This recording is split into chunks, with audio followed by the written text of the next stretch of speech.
नमस्कार। बा अदब के साथ मैं अरुण अस्थाना।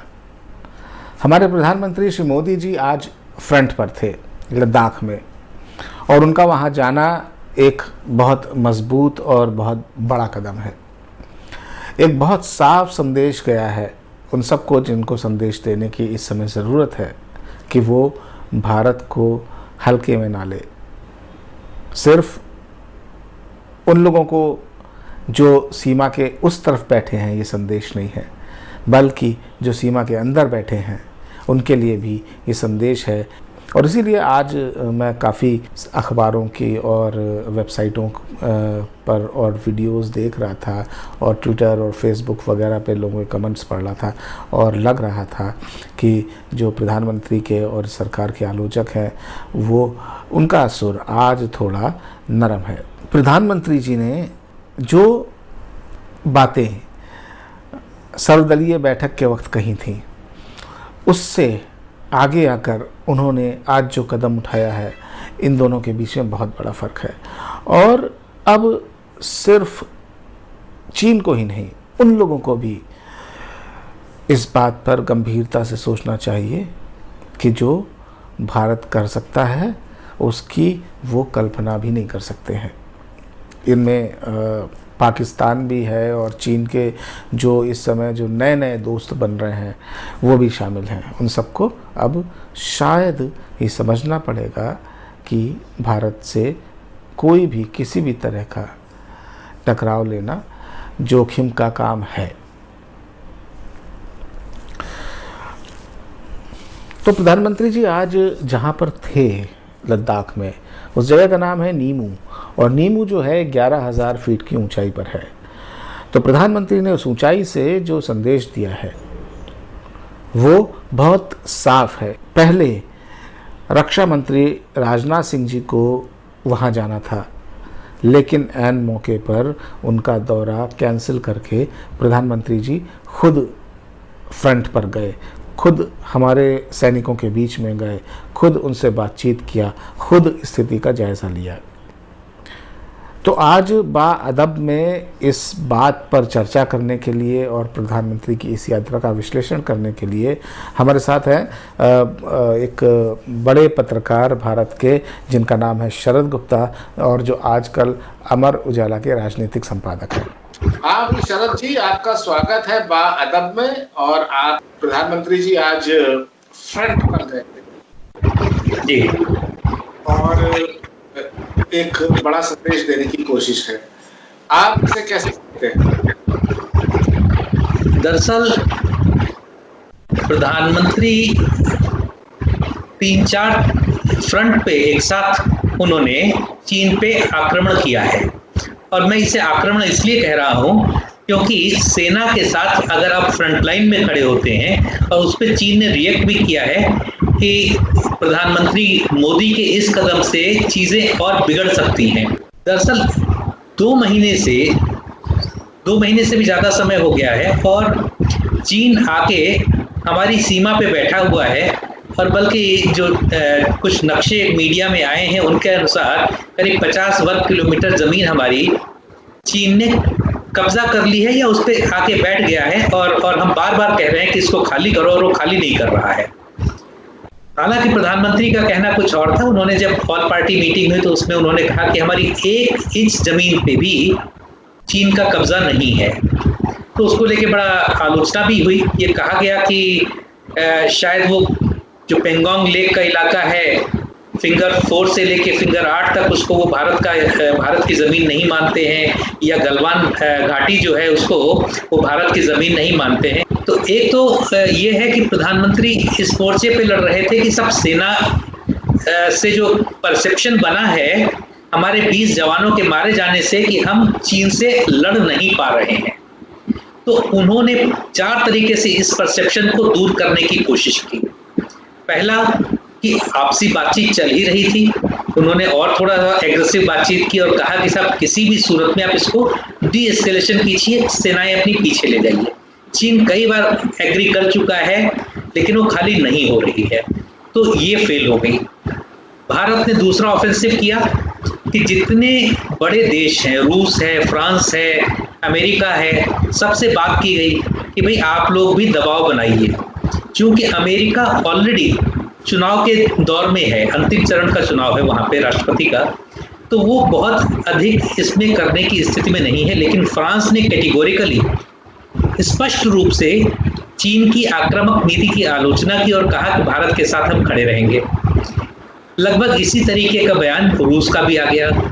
दोनों देशों ने जो हथियार भारत को चाहिए वो देने के भी। कुछ को लगता है कि कई मोर्चों पर प्रधानमंत्री ने एक साथ वार किया है और ये सारे मोर्चे एक साथ शायद काम आएंगे हमारे। हाँ, मैं दो और कहना चाहूंगा इसमें। तीसरा मोर्चा जो था उनका वो आर्थिक मोर्चा था कि बहुत ढेर सारे कॉन्ट्रैक्ट्स कैंसिल कर दिए। अगर किसी कंपनी में चीन की अंशदारिता भी है, हिस्सेदारी भी है, तो उसको भी भारत में किसी, चाहे सड़क निर्माण का क्षेत्र हो, चाहे सॉफ्टवेयर का क्षेत्र हो या दूसरे ठेके हो, पावर सेक्टर हो, कहीं काम नहीं मिलेगा। तो एक उनकी और 59 ऐप को भी बैन करके उनकी एक अर्थव्यवस्था पे थोड़ी सी चोट पहुंचाने की कोशिश की। और चौथा जो इसका सबसे बड़ा था वो रहा कि कूटनीतिक जो हमला किया है, जो हांगकांग में चल रहा था, उसको भारत ने यूनाइटेड नेशंस में, संयुक्त राष्ट्र में पहली बार उठाया। चीन ने तिब्बत में, चीन ने और भी जगहों पे बार बार अतिक्रमण किए, लेकिन भारत कभी भी इस बात को संयुक्त राष्ट्र में लेकर नहीं गया था और बहुत से देशों ने हमारा साथ भी दिया। तो चार तरफ से एक साथ हमला करना, और ऐसे में जब हमारी सेनाएं पूरी तरीके से गलवान वैली और लद्दाख के दूसरे जो बॉर्डर के इलाके हैं, सीमा क्षेत्र हैं, वहां पे पहुंच गई हैं, तो प्रधानमंत्री का उन सेनाओं के साथ खड़े होना एक ये जताना था कि हम फ्रंट फुट पे खेलना चाहते हैं। तो उन्होंने चीन को ये संदेश देने की कोशिश की है कि आप हल्के में मत लीजिए, I am very serious about the deployment of forces, तो वी मीन बिजनेस, कि अगर आप कूटनीतिक और बातचीत से नहीं मानेंगे तो हम लड़ने को भी तैयार हैं। As simple as that. चलिए, ये तो आपने बताया कि प्रधानमंत्री ने जो एक संदेश दिया जो बाहर चीन को और ऐसे देशों को गया जिनके साथ में जो है भारत के साथ अभी बहुत अच्छे रिश्ते नहीं है या और बिगड़ते जा रहे हैं। मुझे लगता है कि प्रधानमंत्री के इस कदम से और आज उनके फ्रंट पर जाने से बहुत सारे दूसरे आलोचकों के, और सीमा के उस पार तो जो हुआ सीमा के इस पार भी बहुत सारे लोगों को सुर गरम हो गए हैं, क्योंकि ऑल पार्टी मीटिंग में प्रधानमंत्री ने जो बयान दिया था उसके बाद उनकी बड़ी आलोचना हुई थी। सीधे तौर पे लोगों ने कहना शुरू कर दिया था कि हमने तो मान लिया है कि गलवान वैली भारत का हिस्सा नहीं है, हमने गिफ्ट कर दिया चीन को। तो ये एक अपने आप में बहुत संगीन आरोप था और प्रधानमंत्री ने अगले दिन उसकी सफाई भी दी। प्रधानमंत्री कार्यालय से बाकायदा एक लंबा सा 2 पन्नों का स्पष्टीकरण भी आया कि वो क्या कहना चाहते थे। मतलब कि उन्होंने ये परोक्ष रूप से स्वीकार किया कि शायद, उन्होंने स्वीकार भी नहीं किया, मतलब इसका एक कहीं ना कहीं अर्थ निकलता था कि पहले शायद थे, लेकिन आज की डेट में कोई भी व्यक्ति हमारी सीमा के अंदर नहीं है। तो ये एक, चूंकि विपक्ष से बहुत आलोचना हुई थी, तो अब ऐसे में जो प्रधानमंत्री की आलोचना हो रही थी, थोड़ा सा बैकफुट पे थे, अब वहां जाके उन्होंने वो इतना बड़ा स्कोर किया है कि आज की डेट में कोई भी पॉलिटिकल पार्टी, कोई भी राजनीतिक हस्ती प्रधानमंत्री की आलोचना करने की स्थिति में नहीं है। तो प्रधानमंत्री का जो ये कदम है, जिसकी वजह से जो है उन्होंने एक तरह से अपने आलोचकों का फिलहाल मुंह बंद कर दिया है, और अगर राजनीतिक प्रतिरोध नहीं होगा तो आपको लगता है कि जो प्रधानमंत्री या जो भारत सरकार करना चाह रही है चीन से निपटने के लिए, उसमें उसको थोड़ी आसानी होगी? आसानी तो होगी। सबसे बड़ी चीज, हमारी सेनाओं का मनोबल बढ़ गया कि उनको लग रहा था कि साहब 20 सैनिक हमारे मारे गए और प्रधानमंत्री कह रहे हैं कि साहब सीमा पे कोई विवाद ही नहीं है, चीन का कोई व्यक्ति हमारी सीमा में है ही नहीं। तो उनको लग रहा था कि 20 लोग जो शहीद हुए हैं ये व्यर्थ में शहीद हुए।